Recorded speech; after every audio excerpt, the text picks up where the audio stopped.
Okay, we come to Luke chapter 6. Now it happened on the second Sabbath after the first that he went through the grain fields, and his disciples plucked the heads of grain and ate them, rubbing them in their hands. And some of the Pharisees said to them, "Why are you doing what is not lawful to do on the Sabbath?" But Jesus answering them said, "Have you not even read what David did when he was hungry, he and those who were with him?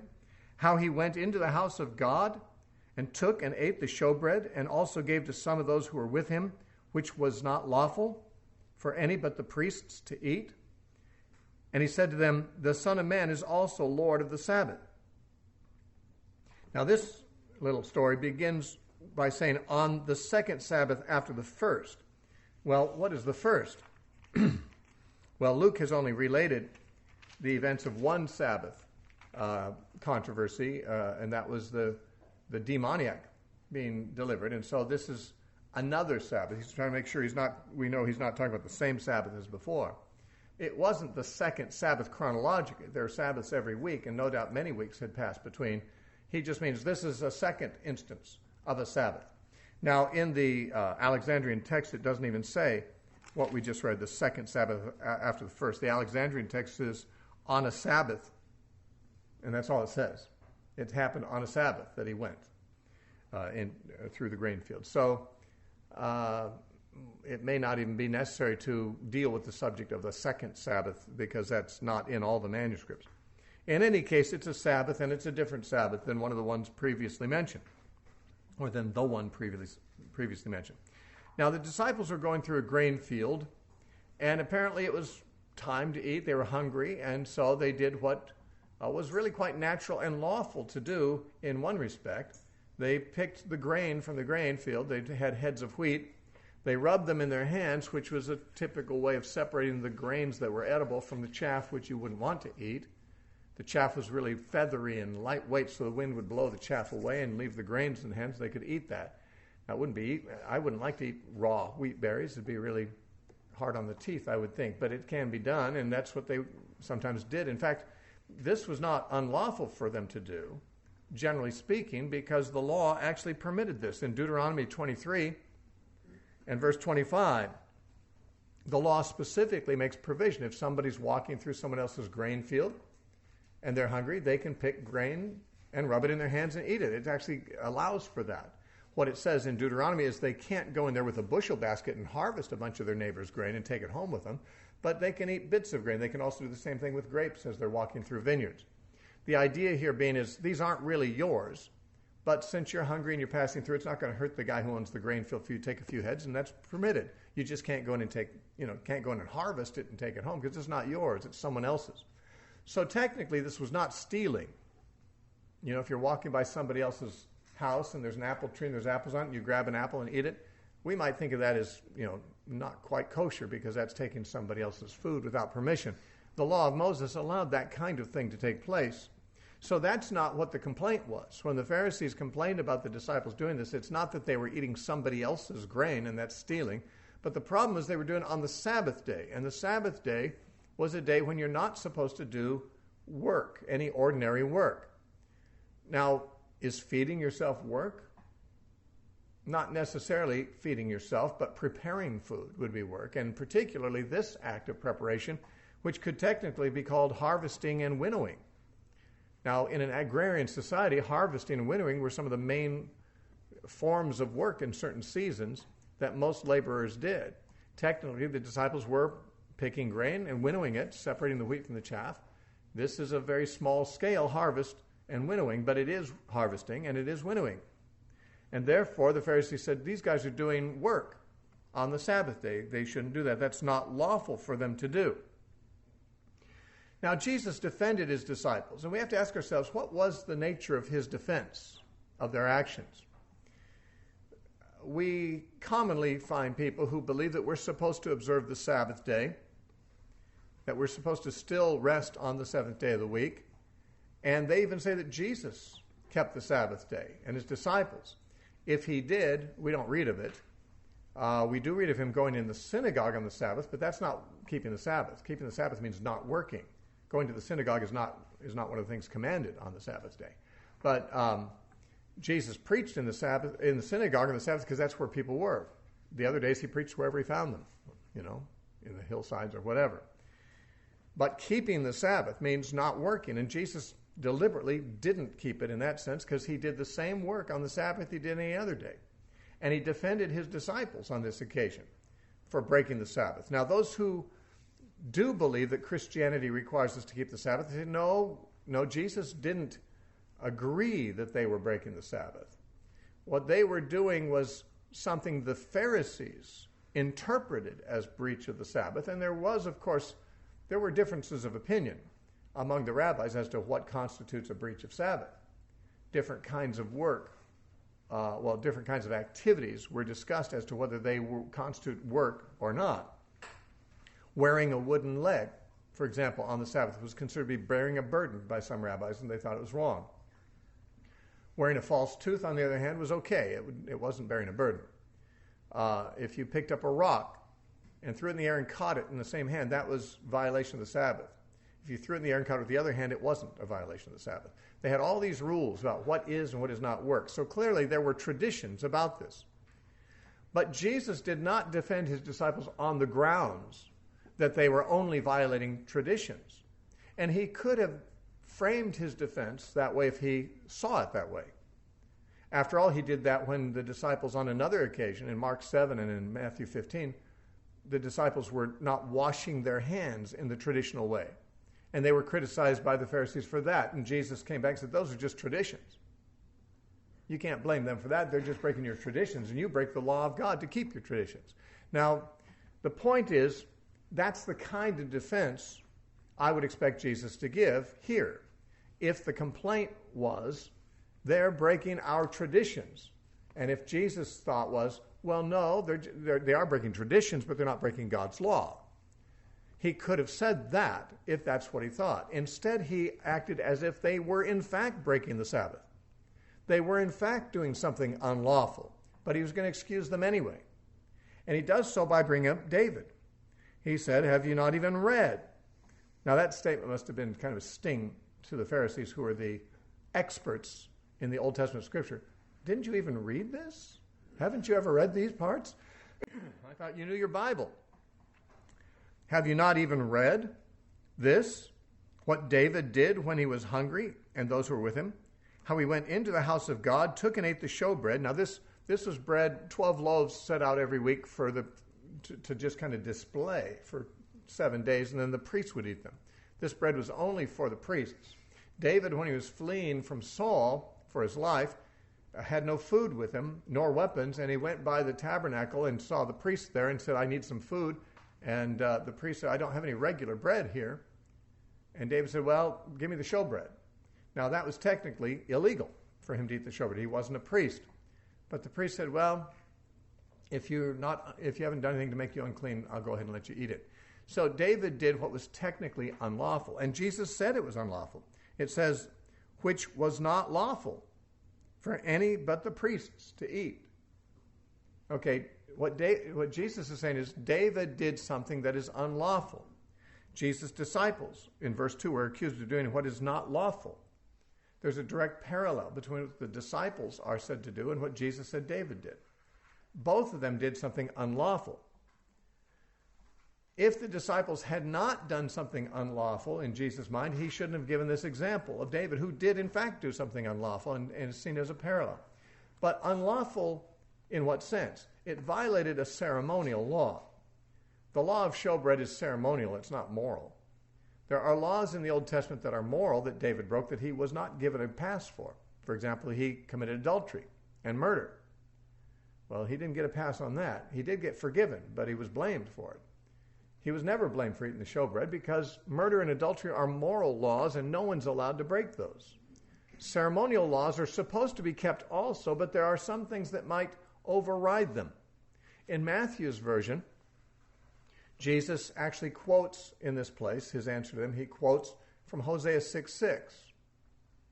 In Hosea 6:6, and in Matthew chapter 9 where this is found, or 12, Matthew 12 where this is found, Jesus says, but go and learn what that means. I will have mercy and not sacrifice. Now, I will have mercy and not sacrifice is from Hosea 6:6. It's a quote. When Jesus said, go and learn what that means, again, he's kind of belittling them because they used to say, when people would ask them theological questions, they'd say, go and learn what that means. Like, you uneducated fool, why don't you go learn something? Here's what the Bible says. Why haven't you learned what it says? Go and learn what it means. Well, Jesus turns on the experts and says, why don't you go and learn what this means? I will have mercy and not sacrifice. And he said, actually, on this occasion, he said, if you had done it, because Jesus actually quoted that verse to them earlier on another occasion when he was eating with the tax collectors and criticized for it in Matthew 9. He said, go and learn what that means. He quotes Hosea 6:6. In chapter 12 of Matthew, where this story is told, it says, if you had learned what this means, I will have mercy and not sacrifice, you would not have condemned the guiltless. Now notice, David was guiltless and the disciples were guiltless, but both had done something unlawful. But what principle made them guiltless in doing this unlawful thing? The principle in Hosea 6:6. God said, I will have mercy rather than sacrifice. Now, sacrifice is ceremonial law. Showing mercy is a moral requirement. God is saying, Jesus is saying, and quoting the Old Testament, which also says, some laws trump others. Some duties exist in a higher place in the hierarchy of obligations. Yeah, we should keep the ceremonial laws when that's possible, but sometimes there's things more important. In another place, in John chapter 7, and verse 23,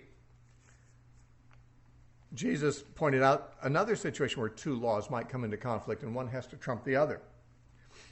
In John 7:23, Jesus said, if a man receives circumcision on the Sabbath, so that the law of Moses should not be broken, are you angry with me because I made a man completely whole on the Sabbath?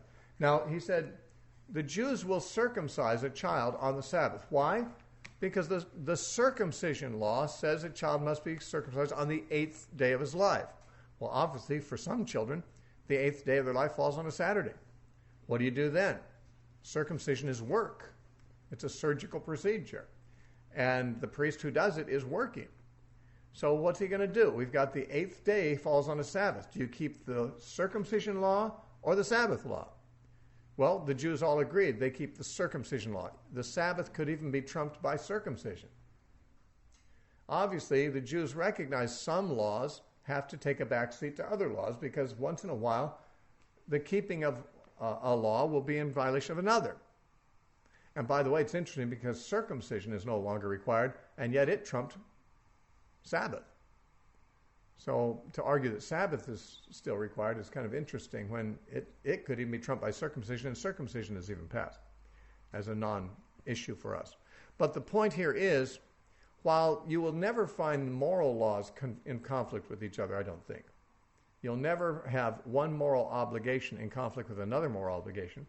There may be a moral obligation or even a ceremonial one that is in conflict with another ceremonial one.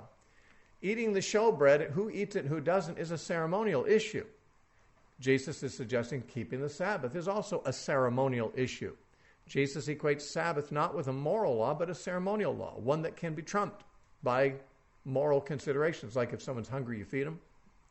You don't complain that somebody's eating, even when he needs food, even if doing so violates a ceremonial law. David ate when he needed food. He broke a ceremonial law to do it, and you don't blame him. That's what Jesus is saying.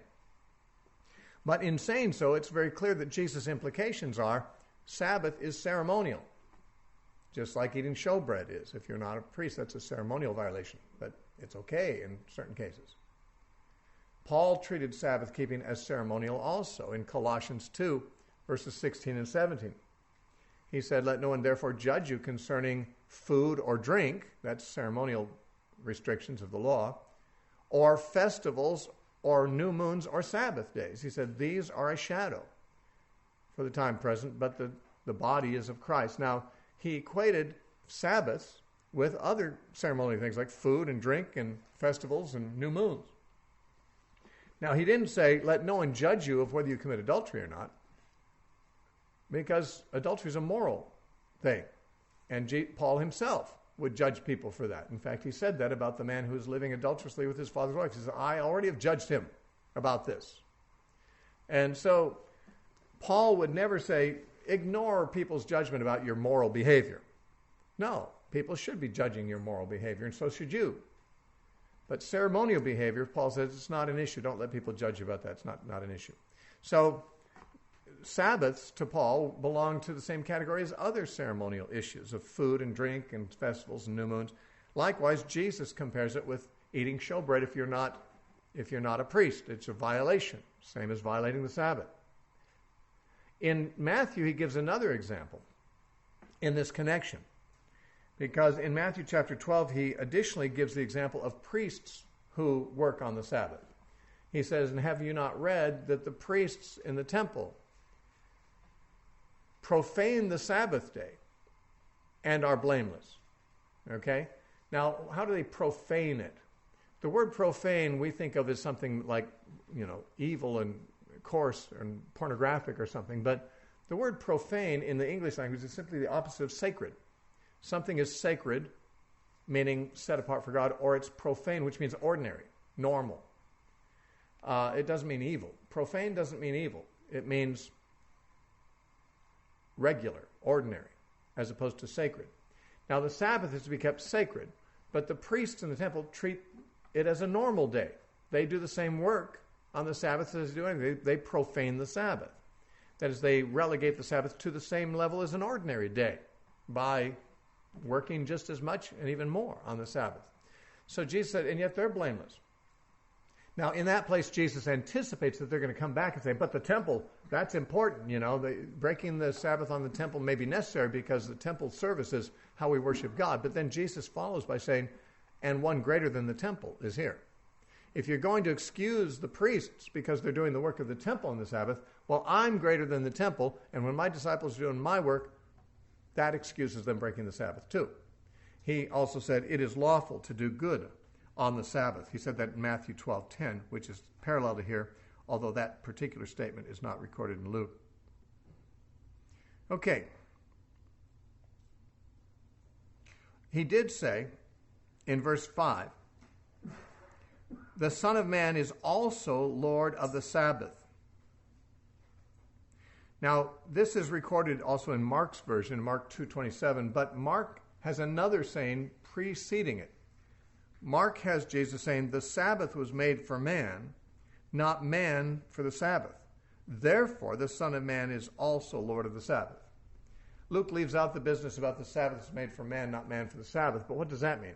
Once again, people who are Sabbatarians today, they say, well, look, the Sabbath wasn't just for the Jews, it was for mankind. Jesus said it was made for man. And they think that Jesus is trying to universalize the Sabbath here. Actually, Jesus is going the opposite direction with the Sabbath in this conversation. He's not saying, hey, everyone needs to keep the Sabbath. What sense would it be for him to make that statement in the context of this discussion, where he's defending his disciples for breaking the Sabbath? In saying the Sabbath was made for man, he doesn't mean all men besides Israel. If that was the point he was making, like, for example, Seventh-day Adventists always say he's making that point here, you'd assume he's trying to correct a wrong notion of the Pharisees who felt that it was only for Israel, but Jesus wanted them, no, it's for Gentiles too. See, that's the point the Seventh-day Adventists want to take from it, but for Jesus to be making that point would mean that he's trying to correct them for thinking it was only for Israel, and he wants to make it clear, no, it's for everybody. Well, that hardly reflects what their views were or what the issue was under discussion. In saying the Sabbath was made for man, it means the men to whom it was given, namely the Jews, it was never given to anyone but Israel. It's in the Ten Commandments, which was a law given only to Israel, as part of the covenant God made with them on Mount Sinai. That was made for human benefit. That was made to give them rest, which they needed badly in a hard-working society. He made it for their benefit, not to bring them into bondage. When you won't let people eat when they're hungry because it's the Sabbath day, you're making people be in bondage to the Sabbath as if the Sabbath is the Lord and the people are made to serve the Sabbath. No, the Sabbath is made for the other purpose, to be a boon to people. It's made for their benefit. And we said, therefore, the Son of Man is also Lord of the Sabbath day. He's man. He's the Son of Man. And the Sabbath was made for man's benefit. Therefore, he as the Son of Man, has the right to use the Sabbath in a way that benefits man. But more so in the case, since he is the unique Son of Man, and he is the Lord, he says he is the Lord also of the Sabbath day. And I think the word also has got to be taken into consideration in figuring out what Jesus is saying here. What does it mean also? In addition to what? In addition to the other days. Jesus is the Lord of every day, also the Sabbath day. The disciples, therefore, have only one obligation any day of the week, on the regular days and also on the Sabbath day. And what is that? To follow their Lord. He's the Lord. If you have a Lord, you're a servant. A servant's obligation is the same every day, to do what his master wants. On Sunday, Monday, Tuesday, Wednesday, Thursday, and Friday, and also on the Sabbath day, he's the Lord. So the only obligation the disciples have is not to observe the Ten Commandments and the Sabbath law, but to observe Christ's law, to do what Christ says. He's the Lord, and that's defining obligation 7 days a week. He did say, as we pointed out, it's lawful to do good on the Sabbath. Well, what are you supposed to do the other days? Bad? Obviously, Christians are supposed to do good all the time. So if it's lawful to do what is good on the Sabbath, then it's lawful to do on Sabbath what's lawful to do any other time. Good. So Jesus is simply saying, you guys have one holy day. My disciples have 7 holy days. They have a Lord who they obey all 7 days. Also the Sabbath day, he's the Lord. And they do good, and they're required to do good all the time. Therefore, since it's lawful to do good on the Sabbath, they do the same thing on the Sabbath as any other day.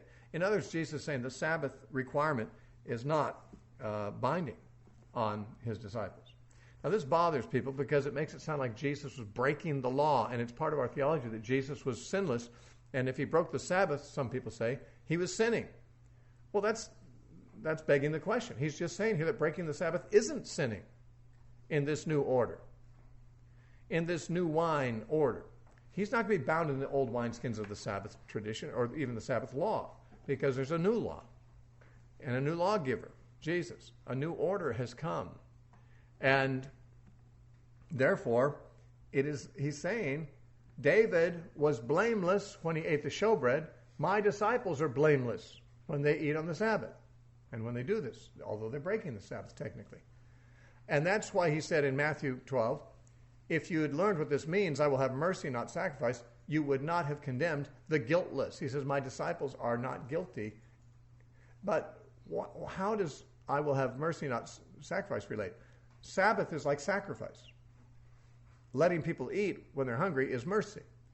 God wants these Pharisees to allow these people to pick the grain, eat it, meet their needs. That's showing mercy, rather than impose upon them a ceremonial requirement like sacrifice is a ceremonial requirement and Sabbath keeping is a ceremonial requirement. The point here is that God prefers people to love even when it requires that the ceremonial laws have to be set aside for the moment. And Jesus wanted his disciples to be loving all the time, and he was willing to set aside the Sabbath requirements as long as they were doing what their Lord wants them to do. Eating on this occasion apparently fell into that category. Verse 6, now it happened on another Sabbath also. Notice how many of these stories happen on Sabbaths. That's because one of the main features of Jesus' ministry was to confront the Jews about Sabbath. Almost all the controversies, not every last one, but almost all the controversies between Jesus and the Pharisees are about the Sabbath. And it's because he did things on the Sabbath deliberately that could have been done a different day. All the people Jesus healed on the Sabbath could have lived to the next thing, and he could have healed them the next day. He did it on the Sabbath on purpose in order to illustrate that the Sabbath is part of an old order that is past, and that he's deliberately flying in the face of those who want to make it binding, even bondage engendering upon mankind. So it happened on another Sabbath also that he entered the synagogue and taught, and a man was there whose right hand was withered. And the scribes and Pharisees watched him closely, whether he would heal on the Sabbath, that they might find an accusation against him. Again, working on the Sabbath is forbidden. one of the traditions of the rabbis was that for a doctor to heal somebody on the Sabbath was a violation, unless it was a life-threatening situation and that the person would not live to the next day if left unhealed. So they did at least make that much provision among the rabbis that if someone was going to die that day, a doctor could work on them and save their life. If they wouldn't die that day and you could work on him the next day instead, then you shouldn't heal him on the Sabbath. You should let him get through the Sabbath and then do your work as a doctor. So here's a man with a withered hand. He's been that way a long time. He's not going to die from that condition, not today. And so they know Jesus is just the type who's likely to do something controversial, like heal this man on the Sabbath, which was not permitted in their ways of looking at things. And they watched him closely to see if he'd heal. It's interesting, just the presence of a disabled man made all the critics of Jesus look that way and say, I'll bet Jesus is going to do something about this. I mean, Jesus was pretty predictable that if there's some suffering, he's probably going to do something about it, and the Sabbath isn't going to stop him. So they're watching him to see whether he'd heal on the Sabbath. But he knew their thoughts and said to the man who had the withered hand, "Arise and stand here." And he arose and stood there. And Jesus said to them, as the man was standing there, and it was clear he was going to do something to make them mad, he turned to his critics and said, "I will ask you one thing. Is it lawful on the Sabbath to do good or to do evil, to save life or to destroy it?" And they didn't answer. It says in Mark's gospel, it says they were silent. They didn't answer him. It also says in Mark's gospel, what it doesn't say here, in Mark 3:5 it says, and he looked upon them with anger, being grieved by the hardness of their hearts. Here it just says he looked around at them all and said to the man, "Stretch out your hand." And he did so, and his hand was restored as whole as the other. But they were filled with rage and discussed with one another what they might do to Jesus. Now, Matthew is more specific. It says they plotted how they might destroy him. And Mark says they plotted even with the Herodians. Mark 3:6 says they plotted with the Herodians. Now, the Herodians were Jews who worked with Herod's household. Herod was a not very appreciated, oppressive king, and therefore the Herodians usually were supporters of an unpopular Roman appointee, and therefore unpopular with people like the Pharisees, who were Jewish nationalists. And yet the Pharisees and Herodians, who were politically quite different from each other, plotted together to kill Jesus. It says in Mark 3:6. Now, notice Jesus didn't do anything. He just said, "Stretch out your hand." He didn't spit on the guy. He didn't touch the guy. He didn't do anything. No contact. Now, no one ever said it's wrong to talk on the Sabbath, because actually the rabbis talked in the synagogues. In fact, that's what Jesus was doing there at the time, probably. And so for him to talk and say, "Stretch out your hand," I mean, how can you nail him for having done work? He just said words, and then the man stretched his hand out. It's very hard to say that Jesus broke the Sabbath, although he wouldn't have minded doing so, I think, because he did that kind of thing from time to time. But he did it in a way that they really couldn't very well define what he did as working. Verse 12, "Now it came to pass in those days that he went out to the mountain to pray, and he continued all night in prayer to God. And when it was day, he called his disciples to him, and from them he chose 12, whom he also named apostles." And it gives their names: Simon, whom he also named Peter, and Andrew, his brother, James and John, Philip and Bartholomew, Matthew and Thomas, James the son of Alphaeus, Simon called the Zealot, Judas the son of James, and Judas Iscariot, who also became a traitor.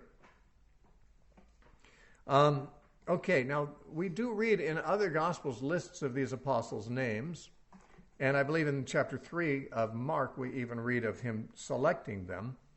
Matthew chapter 10 gives their names, starting with verse 1, but I don't think it's at the time they were selected. It just gives what their names were.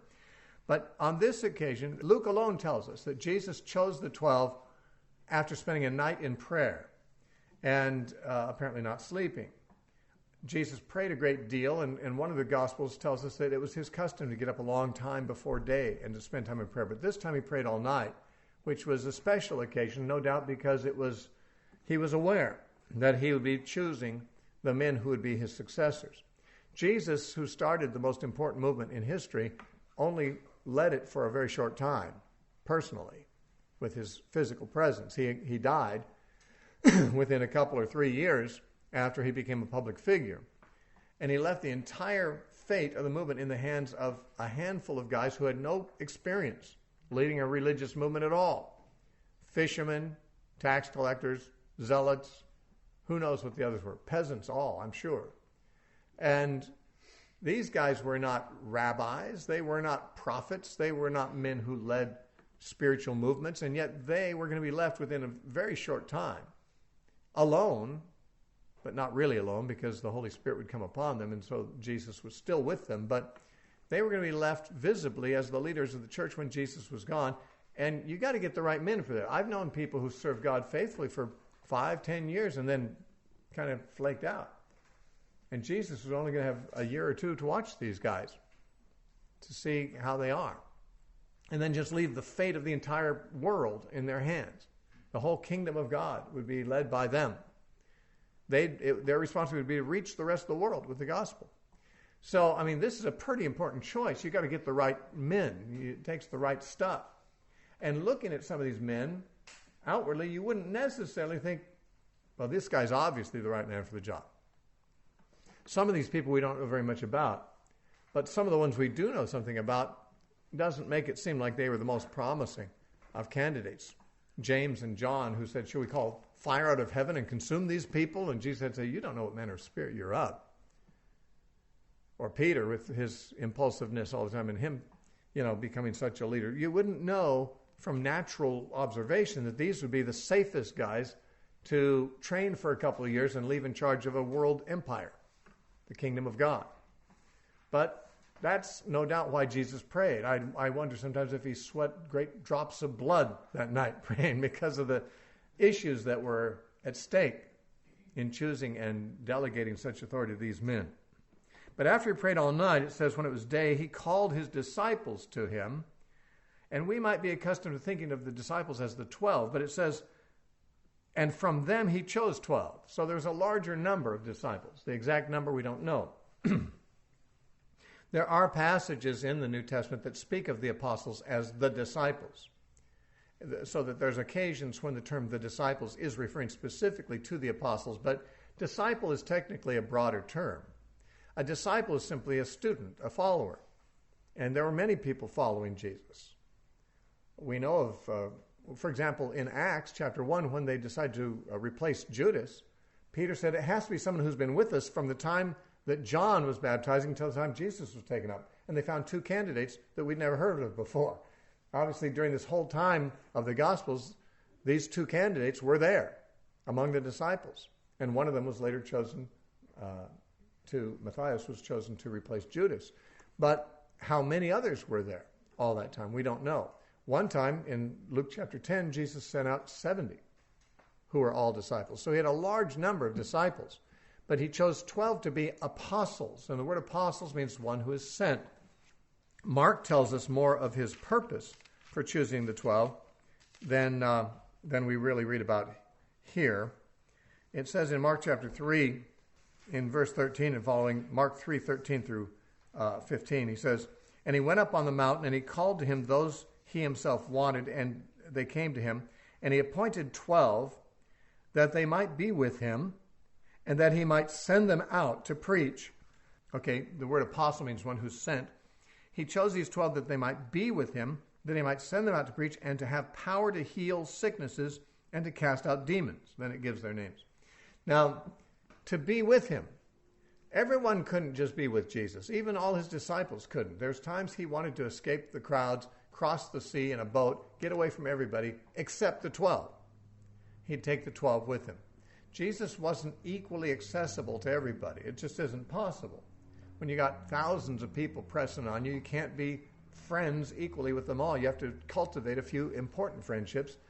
And even among the 12, he had the 3 Peter, James, and John that were closer. And even one of them, John, is later referred to as the disciple whom Jesus loved. Jesus had best friends as well as friends. And he had people who were just acquaintances who weren't necessarily friends, but weren't enemies either. But among those multitudes that followed him, he wanted to have a special relationship with 12 so they could be with him. At times he didn't want to be with anyone else. They'd be with him. They'd receive special training. And then he could send them out. And notice, to give them power to heal sicknesses and cast out demons. This sounds like an almost uniquely apostolic function. He chose them to give them the power to heal sicknesses and to cast out demons. Paul himself, in appealing to the legitimacy of his apostleship in 2 Corinthians 12:12. 2 Corinthians 12:12, Paul said, surely the signs of an apostle were wrought among you, and all signs and wonders and mighty deeds. Meaning in his ministry, the signs, the wonders, the miracles he did, those were signs of him being an apostle.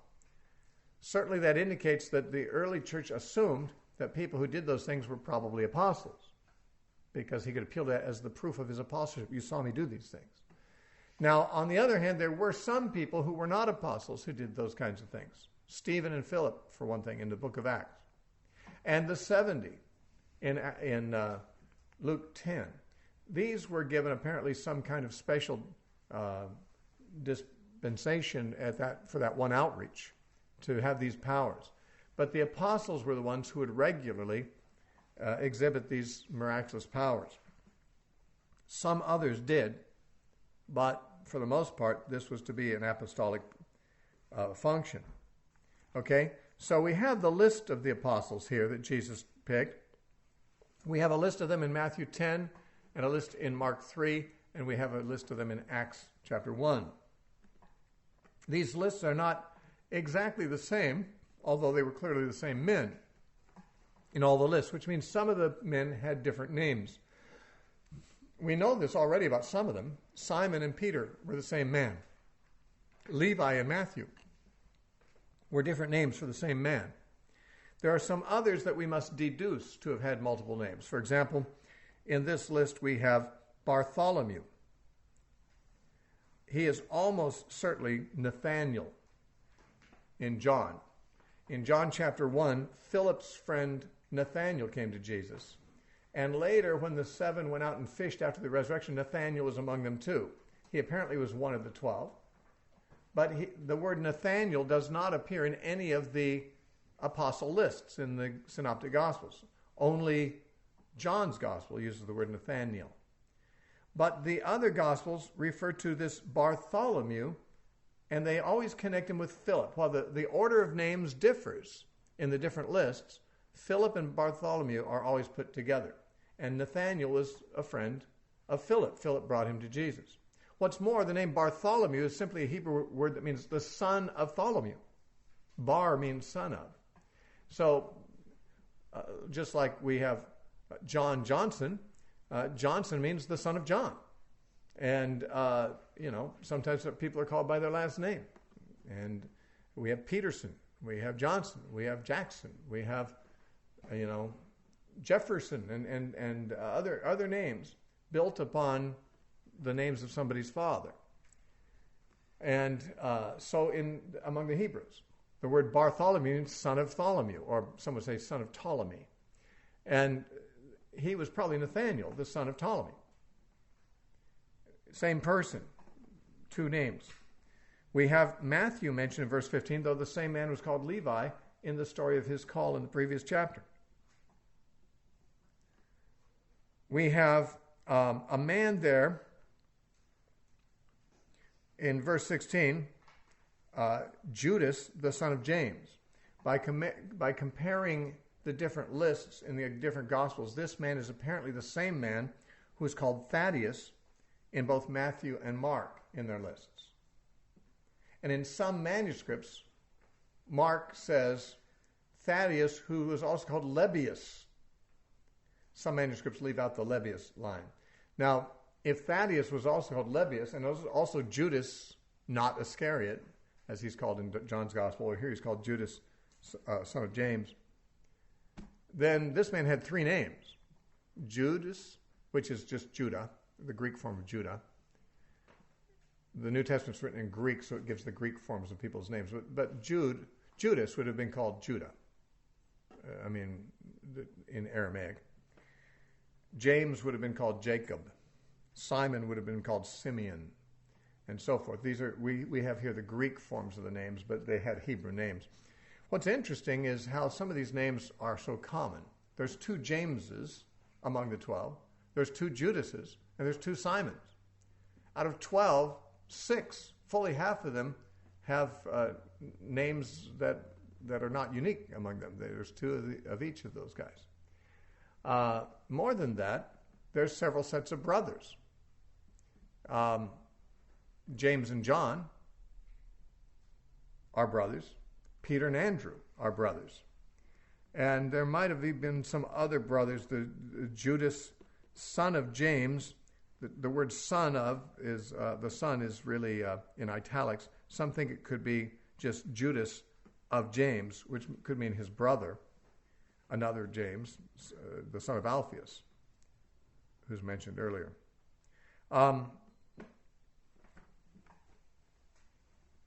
The sons of Zebedee, James and John, were actually cousins of Jesus, first cousins, because Mary, the mother of Jesus, was the sister of their mother Salome. I won't go into the passages that prove that right now. You have to compare passages in Mark and in John and elsewhere, but you do find, from especially the lists of the women who were at the tomb or at the cross, these lists, when you compare them, you find that Salome is the sister of Mary, and Salome was the mother of Zebedee's children, and Mary was the mother of Jesus. So James and John, the sons of Zebedee, were first cousins of Jesus. Anyway, there's a number of cases where 2 brothers come in together, or 2 cousins of Jesus in one case, and so forth. But we have these 12 selected, and not without prayer, not without God's direction upon Jesus in the choice. And it says in verse 17, "And he came down with them and stood on a level place with a crowd of his disciples and a great multitude of people from all Judea and Jerusalem and from the seacoast of Tyre and Sidon, who came to hear him. And he healed and be healed of their diseases, as well as those who were tormented with unclean spirits. And they were healed." So you've always got this mixture. People who have sicknesses and people who are demon-possessed. They seem to be existing in large numbers wherever there's a crowd. Everywhere Jesus went, he had to deal with both categories. We're very familiar with sickness. Demon possession is much less frequently recognized among us, but that doesn't mean it's less present. We just live in a society that still recognizes sickness as a phenomenon, but they don't recognize demon possession. They simply categorize it as another kind of sickness, usually mental illness, when it's found among us. Jesus healed them all and cast out demons. Notice even casting out unclean spirits was called healing here. And the whole multitude sought to touch him, for the power went out from him and healed them all. So touching Jesus was not something that just the woman with the issue of blood did. We do read about her doing so in Luke 8, 44 through 46. The woman with the issue of blood said, "If I can just touch his garment, I know I'll be made well." But in addition to that, other people touched him and power went out from him, just as in her case. In fact, in Matthew chapter 14, like this passage itself, it seems to suggest that touching Jesus and being healed, or even touching his garment, was fairly commonplace. We read especially of that one woman with the issue of blood touching his garment, but Matthew 14:36 gives more of a generic statement. It says, we'd have to be verse 35 and 36. It says, "When the men of that place recognized him, they sent out to all the surrounding region, brought to him all who were sick, and begged him that they might only touch the hem of his garment. And as many as touched it were made perfectly well." So in addition to Jesus proactively reaching out and touching and healing people, people who simply pressed in and touched him or even his garment were healed. Apparently, many of them, and the most notable case we know is that woman with the issue of blood, but this was happening here too. People just were seeking to touch him, and when they did, power went out from him.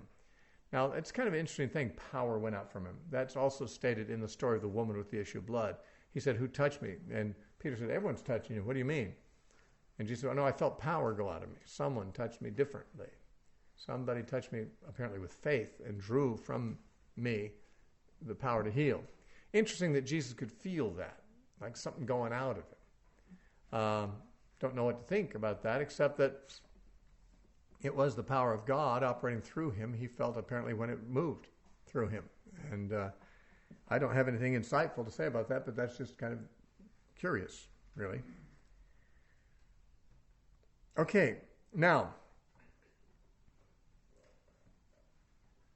it says in verse 17, he came down from the mountain where he had appointed the apostles and stood on a level place.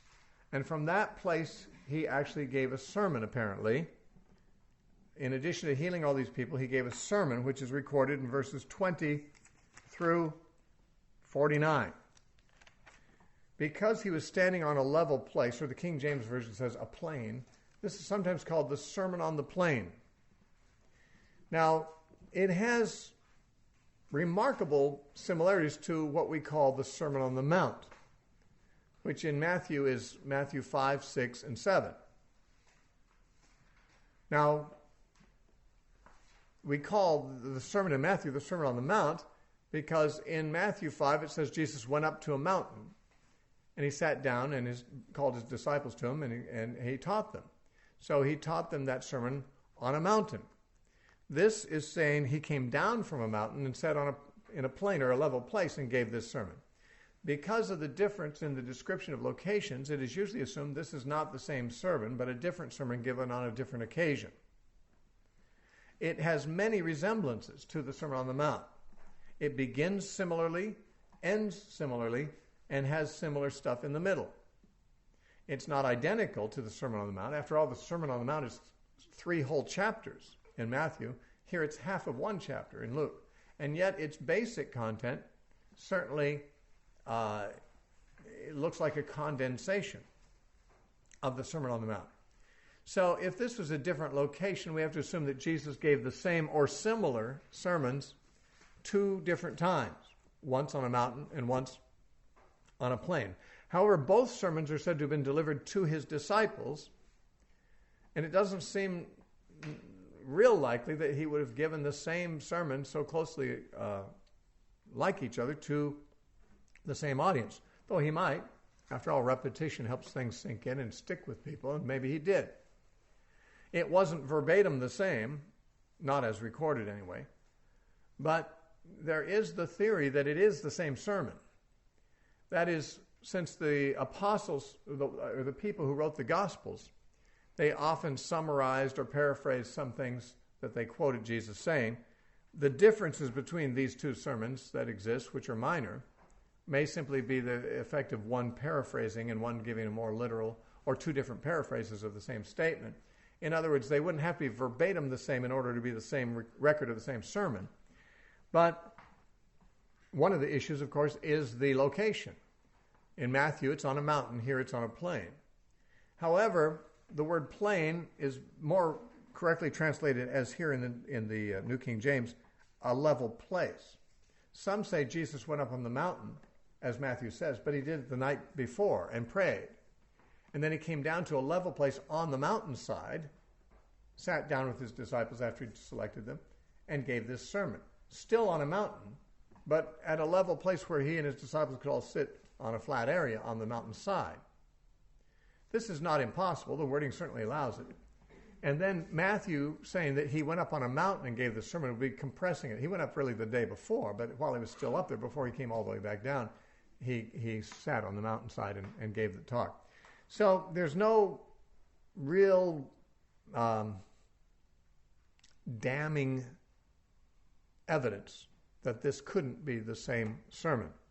However, Matthew's is much longer, which means that either Luke has abbreviated the sermon, which is not inconceivable, or what seems more probable is that Matthew has extended it. Now, when I say that, what I mean is, although we're not studying Matthew right now, in our studies of Matthew, I've brought out that Matthew tends to gather the things Jesus said on certain topics and place them all together in topical arrangements. Matthew arranges most of the teachings of Jesus into 5 discourses. And these discourses, every one of them gives evidence of containing information that Jesus gave on different occasions. I can't go into the reason for saying that now, but when I went through Matthew, it seems obvious. As you look at each of these 5 discourses, each of them seems to have material that's taken from different times and different sayings and put together because of their topical similarity. Therefore, it's possible that the sermon Jesus gave is pretty much like the one that Luke gave, or presents here, but that Matthew, in presenting the same sermon, brings in additional material that Jesus said on other occasions on similar subjects, and therefore conflates it into a much larger presentation. That would be in keeping with Matthew's general tendency. But we don't know if he did it in this case. So having said all that, we're going to take a break before we look at the sermon. But since the sermon itself will certainly occupy a whole session, I wanted to make these introductory comments while we had a few minutes at the end of our consideration of the earlier part of the chapter. But when we come back to verse 20, and we have the beginning of this sermon, just know there's 2 views on this. One is that this is the same sermon as the Sermon on the Mount, but that it's either abbreviated by Luke or conflated by Matthew, or it's a different sermon on similar topics given presumably to the same people, but on a different occasion. That Jesus did repeat himself from time to time seems to be well established from the records, and he might have repeated all this material. But I will say this, just the general outline of this sermon is very similar to Matthew's. It begins with Beatitudes. Matthew's Sermon on the Mount begins with 8 Beatitudes. A Beatitude is a statement that begins blessed. Blessed are, blessed is. That kind of a statement is a Beatitude. There are 8 of them at the beginning of Matthew's Sermon on the Mount in Matthew 5. Here there are only 4, but they are supplemented with 4 woes. So we still have 8 statements at the beginning, but they're not 8 Beatitudes, but 4 Beatitudes and 4 woes that are each the mirror image of one of the respective Beatitudes. So he'll say, blessed are you poor, but woe to you rich. Blessed are you who are hungry, but woe to you who are full, and so forth. This is different than Matthew's. But it does begin with several Beatitudes, just like Matthew's does, and it also ends, as Matthew's does, with the warning about building on a rock or building on sand, the illustration of a man who built his house on sand, and it came down when the storms came, and the man who built his house on the rock, and it didn't come down when the storms came. Matthew's sermon at the end of chapter 7 of Matthew ends with the same story that this ends with. So you've got this similarity in the opening and the closing, and in between this sermon, between the opening and closing, has teaching about loving your enemies, which is also found in Matthew 5, about judging others, which is found in Matthew 7, and about trees being known by their fruits, which is also found in Matthew 7. So the material that is in Luke is also found in Matthew chapters 5 through 7, but much less is included by Luke than what is included by Matthew. So we'll actually look at the sermon itself in our next session.